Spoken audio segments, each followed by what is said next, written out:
Hai, jumpa lagi di Matematika Wajib kelas 12. Kali ini kita akan mempelajari tentang materi kedudukan bidang pada bidang. Jangan lupa klik like, subscribe, dan juga klik loncengnya untuk mendapatkan video pembelajaran terbaru dari Sang Mutarabi Channel. Oke, kita akan lanjutkan ke materi kali ini, yaitu kedudukan bidang pada bidang.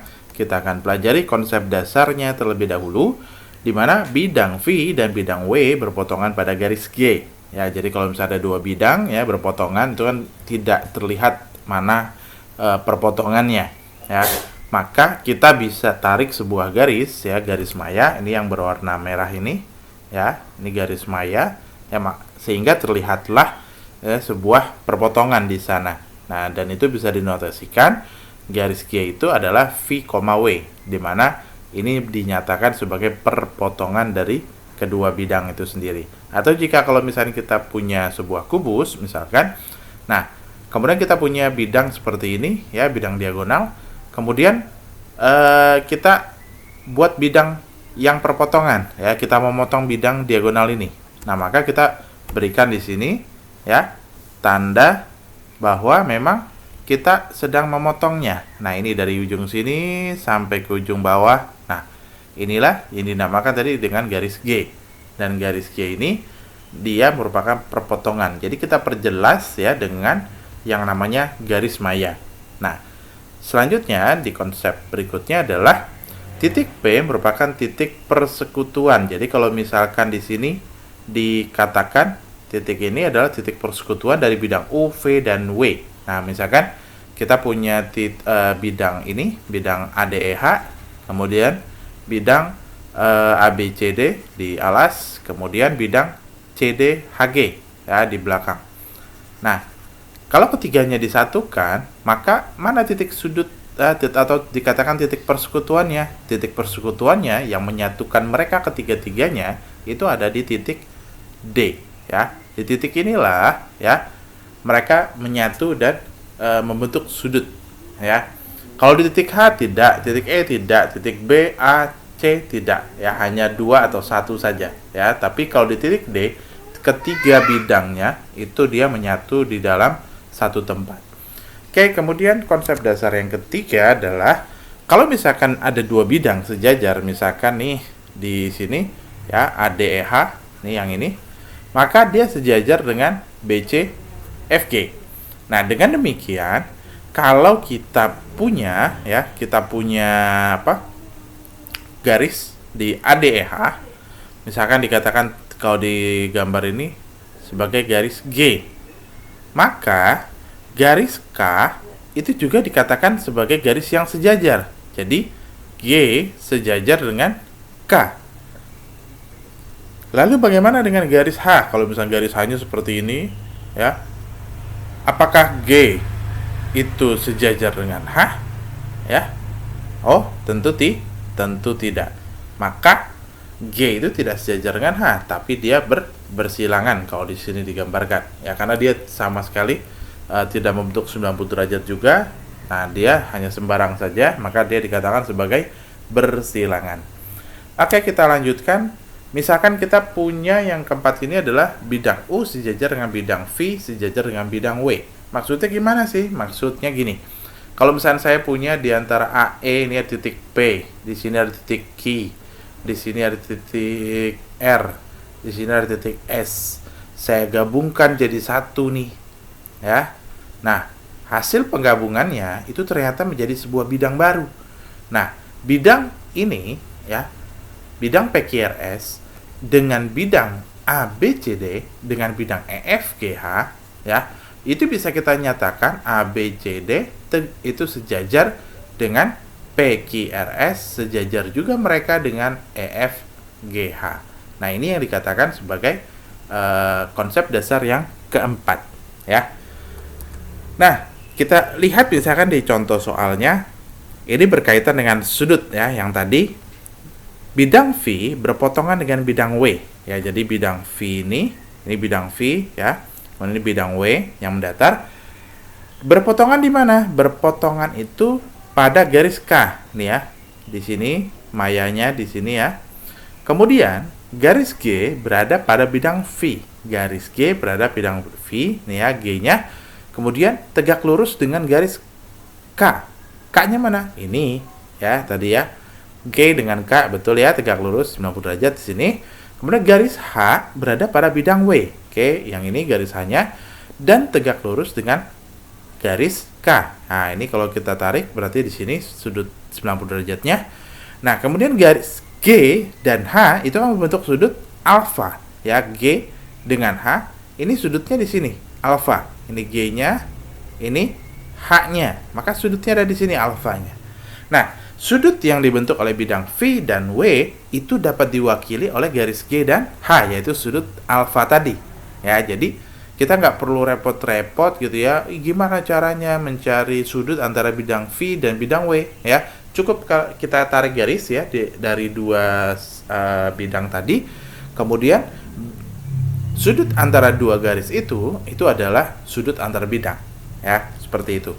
Kita langsung saja kepada contoh yang lainnya. Misalnya kita punya 5 segi 4 di sini beraturan TPQRS, maka kita akan selidiki bidang apa saja yang berpotongan dengan bidang TPR. Nah, TPR itu yang mana?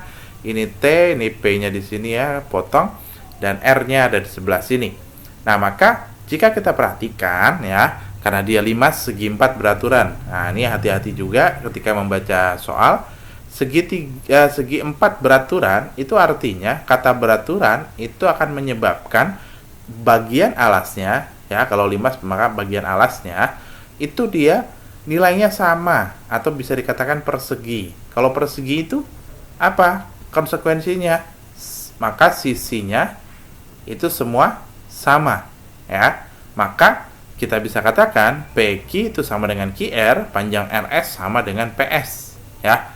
Nah, kemudian kita akan nyatakan kembali panjang jika di limas ya, untuk sebuah limas itu dia sama semuanya, tidak ada yang berbeda. Apa itu? Panjang T ke P ya, panjang sisi tegak TP itu sama dengan panjang sisi tegak TQ, TR dan juga TS ya.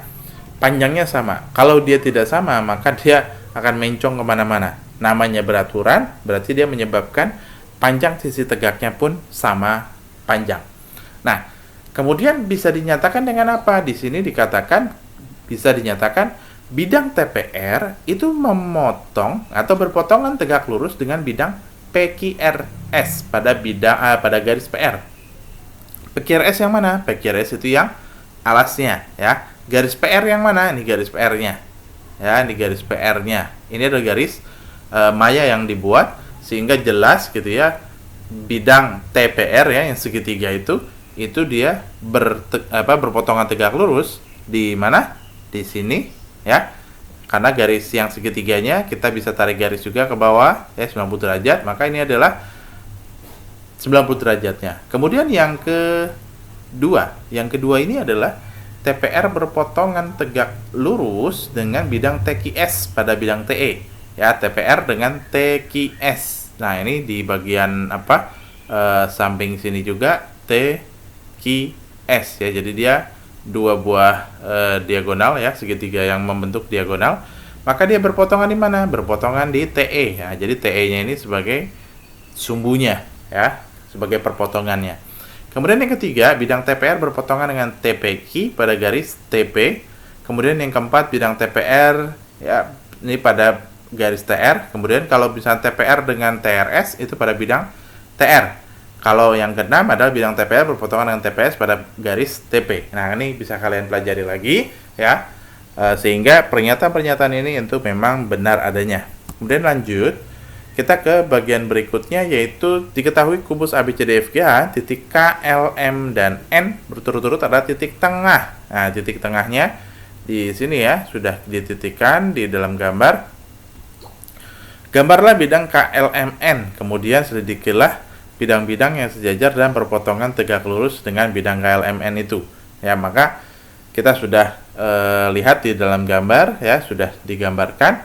Maka bidang-bidang sejajar ya dengan bidang KLMN ya, sesuai dengan konsep dasar yang kita miliki, karena bentuknya dia seperti ini, maka dia yang mana?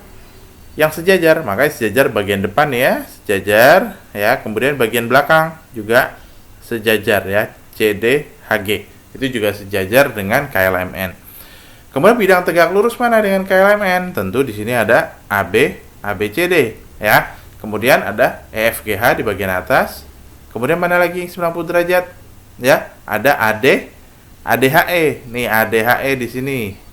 Ya, ini juga 90 derajat. 90 derajat di mana? Di sini ya, mendatar. Juga BC, BCGF. Oke, jadi ada 4 bidang yang tegak lurus dengan KLMN dan sejajar. Itu ada 2 bidang. Oke, kita lanjut ke contoh berikutnya. Diketahui kubus ABCDFGH, gambarlah bidang GBD, kemudian tentukanlah garis perpotongan antara bidang GBD dengan bidang ABCD. Ya, jadi garis perpotongannya kita akan gambarkan. Kemudian berikutnya adalah tentukan sudut yang mewakili sudut yang dibentuk kedua bidang tersebut dan tentukanlah nilai tangen sudutnya. Nah, diketahui kubus ABCD di sini kan adalah GBD ya. Maka GBD ini itu kita akan tarik garisnya ke ABCD di sini. Jadi GBD di sini segitiga bentuknya. Kemudian mana garis perpotongan antara bidang GBD dengan bidang ABCD? Nah, ini tarik garisnya, garis maya ya di segitiga GBD. Kemudian tarik garis lagi dengan A ke C ya, supaya menyentuh dengan garis maya yang tadi. Oke, maka garis perpotongannya sudah ada. Kemudian sudutnya yang mana? Sudutnya adalah di sini. Nah, ini adalah sudut daripada alfa yang mewakili kedua bidangnya. Nah, kita lanjutkan ke soal berikutnya. Nah, di sini ada 5 segi 4 beraturan. Ya, lagi-lagi segi 4 beraturan ya, maka di sini sisinya sama panjang. Nah, kemudian bidang-bidang di bawah ini yang tegak lurus. Nah, di sini yang tegak lurusnya apa? Tegak lurusnya maka kita bisa lakukan TBD. Di sini TBD ini ada di sini ya. Di sini ada TBD. Kemudian dinyatakan tegak lurus, maka di sini tegak lurus dengan ada ABCD ya. Di sini tegak lurus dengan ABCD, cuma tidak ada di opsi jawaban ya. Nah, mana lagi yang bisa kita ambil? Kita bisa ambil di sini misalnya TAB. TAB apakah tegak lurus? Tidak ya. Kemudian berikutnya TBC. TBC juga tidak. TCD juga tidak. Kemudian TAD juga tidak. Kemudian TAC. Nah, ini TAC-nya di sini. Maka inilah ya bentuk dari tegak lurusnya mereka.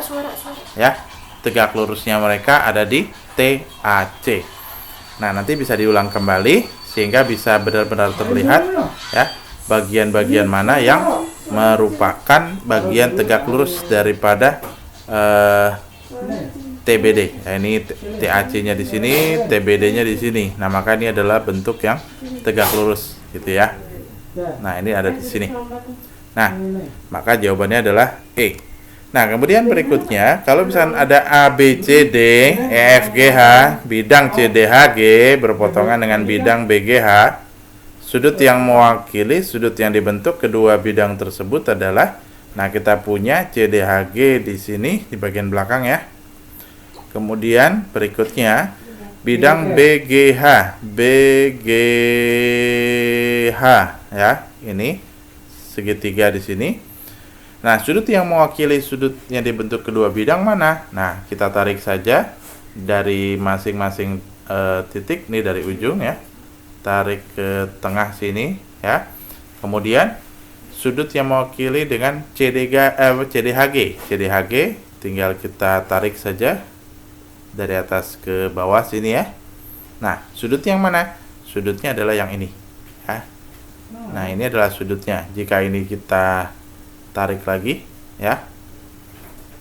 Nah, ini bisa sudutnya. Kemudian kalau di jawaban di opsi ABCDE ini enggak ada ya, tidak terlihat ada jawaban.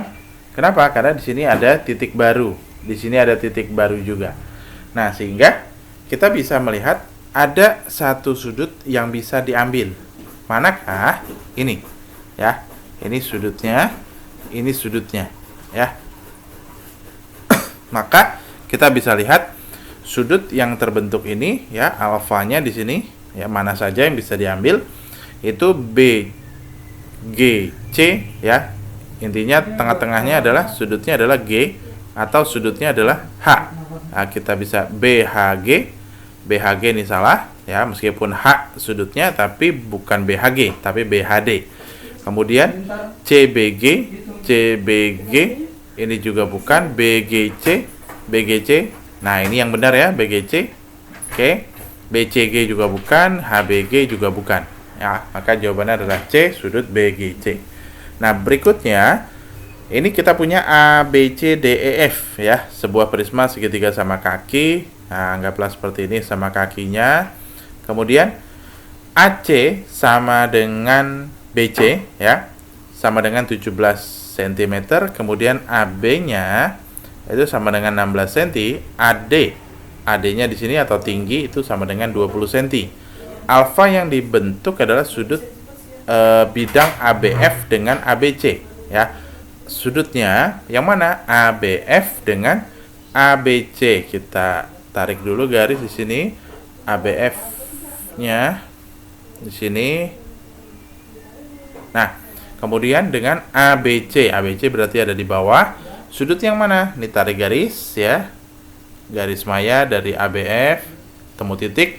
Kemudian tarik juga yang tengahnya, ketemu titik. Nah, kalau ini misalkan kita kasih nama misalkan titik O gitu ya, maka sudutnya adalah ini, ya, alfanya nih COF, ya. Maka yang ditanya adalah sudut daripada COF.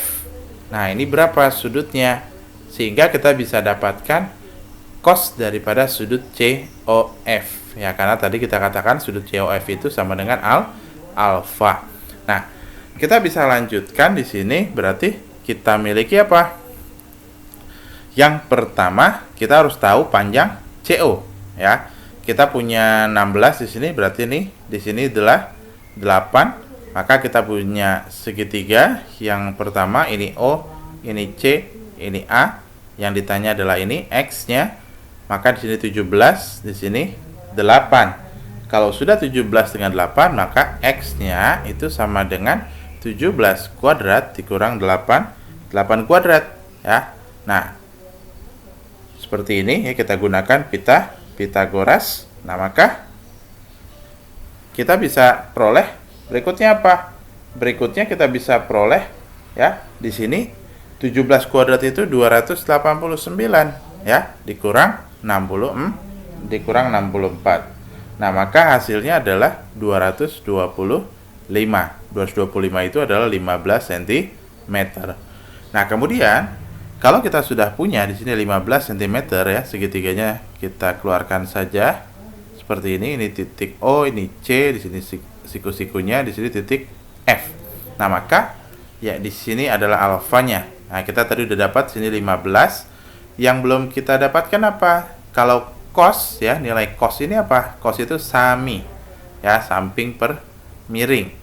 Maka sampingnya apa? Sampingnya sudah 15, tinggal miringnya. Miringnya adalah OF-nya. Nah, maka untuk mencari OF kita bisa pakai segitiga di bagian atas, ya, ABF. Itu kita ambil misalkan ini adalah O, ini B, ini adalah F. OB-nya juga sama, ya, 8. Kemudian mana lagi yang belum kita ketahui adalah BF-nya. Nah, BF ini belum kita ketahui. Kenapa? Karena BF ini sisi miring, ya, diagonal sisi dari BCEF. Nah, kita bisa cari dulu BCEF itu berapa. Nah, ini adalah B, ini adalah F, di sini adalah E, di sini C.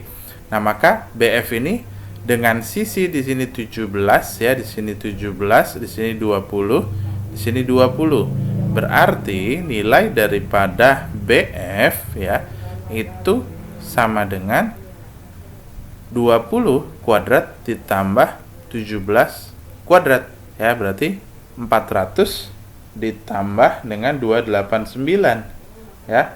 Nah, nilainya berapa? Berarti 689. Akar dari 689 berapa? Itu sama dengan ya 26 sekian ya. Makanya kita ambil misalkan nilainya adalah 26 misalkan ya. Nah, berikutnya kita lanjutkan ke sini, maka nilai daripada cos alfanya itu bisa kita peroleh ya, yaitu cos alfa sama dengan SAMI, karena BF-nya kita sudah dapat ya, tadi 26, sekian, maka kita langsung input saja 8/26 ya. 8 dibagi 26 ini hasilnya adalah 0,3 sekian, atau bisa kita bulatkan menjadi 0,4. Jawabannya adalah A. Nah, berikutnya kalau kita gunakan di sini ada panjang rusuk kubus PQRS TUVW sama dengan A cm ya, di sini A senti A senti. Kemudian alfa adalah sudut yang dibentuk oleh TQS begini ya. Kemudian bidang PQRS berarti di bawah kita tarik garis seperti ini ya, maka ini yang kita tarik garis di tengah ya, maka ini adalah sudutnya ya, sudutnya ada di sini. Nah, maka sin alfa berarti sin itu adalah d mi, berarti ini yang ditanya x-nya, kemudian y-nya adalah yang sisi miringnya. Maka kalau kita keluarkan sisinya, ini sudutnya di P, ini misalkan titik tengahnya ini kita kasih O gitu ya. O di sini adalah T. Maka panjang daripada PT itu kan A cm. Kemudian panjang PO ini setengah daripada diagonal sisi. Maka diagonal sisinya itu adalah ya, kita cari PR sama dengan berarti A kuadrat ditambah A kuadrat, berarti 2A kuadrat. 2A kuadrat itu berarti A akar 2 cm. Nah, berarti PO itu sama dengan setengah A akar 2 cm. Berarti ini adalah setengah A akar 2. Maka OT-nya itu sama dengan berapa? Ya, berarti OT-nya itu bisa kita cari dengan akar dari A kuadrat ditambah 2A kuadrat. Ya, sama dengan 3A kuadrat. Berarti hasilnya adalah A akar 3 cm. Nah, ini adalah OT-nya, A akar 3. Yang ditanya adalah sin alfanya. Ya, tadi alfanya ada di sebelah sini. Maka demi ya, depannya adalah A, kemudian mi-nya, miringnya itu adalah A akar 3. Karena di bawah punya akar 3, maka kita kalikan saja akar 3 per akar 3. Maka A akar 3 per akar 3 kali akar 3, 3 kali A berarti 3A.